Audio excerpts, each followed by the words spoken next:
आए थे छुट्टी मनाने के लिए इधर, तो हमें तो रुका दिया सर। દારૂ મુદ્દે ગુજરાત પોલીસ દમણના પ્રવાસીઓને હેરાન કરતી હોવાના ગંભીર આરોપ લાગ્યા છે। સંઘ પ્રદેશ દમણના સાંસદ ઉમેશ પટેલે ગુજરાત પોલીસને આડે હાથ લીધી।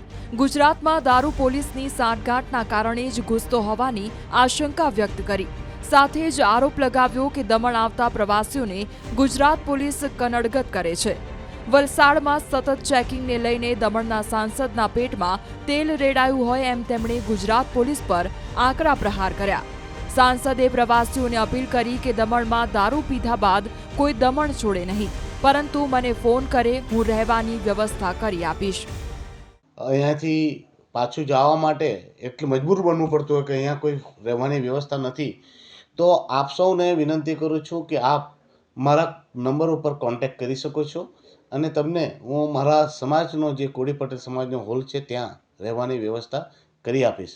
લાસ્ટ 5-7 વર્ષથી ગુજરાત પોલીસ જાણ જોઈને દમણના ટુરિસ્ટોને ટાર્ગેટ કરે છે અને આ લોકોને રાત્રે પકડીને રાત્રે અમને પકડીને જેલોમાં બંધ કરી દેતી હોય છે। તો આ હેરાનગતિ ઘણા વર્ષોથી થઈ રહી છે, જેના લીધે અમારા ટુરિઝમને અને અમારા વેપારીઓને નુકસાન થઈ રહ્યું છે। હવે હું એ પણ કહેવા માગું છું કે ગુજરાતની પોલીસ અને વલસાડ પોલીસને કે ભાઈઓ, તમે જો ડ્રાઈવર પીધેલો હોય તો જ આવી કામગીરી કરો। સાથે ડ્રાઈવર પીધેલો ન હોય અને ગાડી ચલાવતો હોય તો પેસેન્જરોને હેરાન કરવાનું બંધ કરો। કેમ કે જે ટુરિઝમના આવે છે અને ટુરિસ્ટો જે ટેક્સ પે કરે છે તેમાં 100% રૂપિયા કેન્દ્રને જ જતા છે અને એ કેન્દ્રને જ ફાયદો થતો છે અને અમારું ટુરિઝમના વિકાસ થવાથી પ્રદેશના સાથે સાથે દેશનો પણ વિકાસ છે, જેમાં આપ કનડત ન કરો। બાકી આમ ગુજરાતમાં જે દારૂ પહોંચે છે તે ક્યાંથી પહોંચે તે લોકો જાણે જ છે કે દારૂ ઉડીને જતો નથી કે ટનલમાં ઘૂસીને જતો નથી, ક્યાંક ને ક્યાંક પોલીસની કામગીરી પણ ત્યાં શંકાના દાયરામાં જ રહે છે।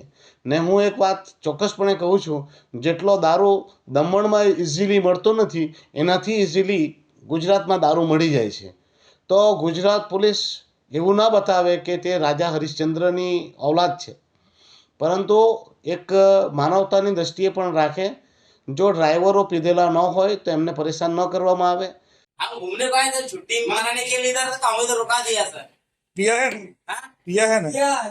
यार मैं कहा है कि हमने किसको खून करके नहीं आया, मैं किधर का इधर रुका के दिया। क्या है सर? कौन सा सर आपने महाराष्ट्र से आया दमन घूमने के लिए, तो मैंने किसका खून करके नहीं आया इधर, तो मेरी गलती क्या है मेरे को इधर रुकाने का? मैं कुछ साथ में भी लेके नहीं जा रहा, ऐसा मेरा बोलने का मतलब है। दोबारा कभी नहीं आएंगे। ऐसा बोलने का मतलब हम फर्नीचर का काम करते हैं साहब, फर्नीचर का काम करे, काम देखने के लिए आते हैं सर। हम पिया ना, लेकिन अरे सब आए हैं तो थोड़ा बहुत मान लीजिए। भाई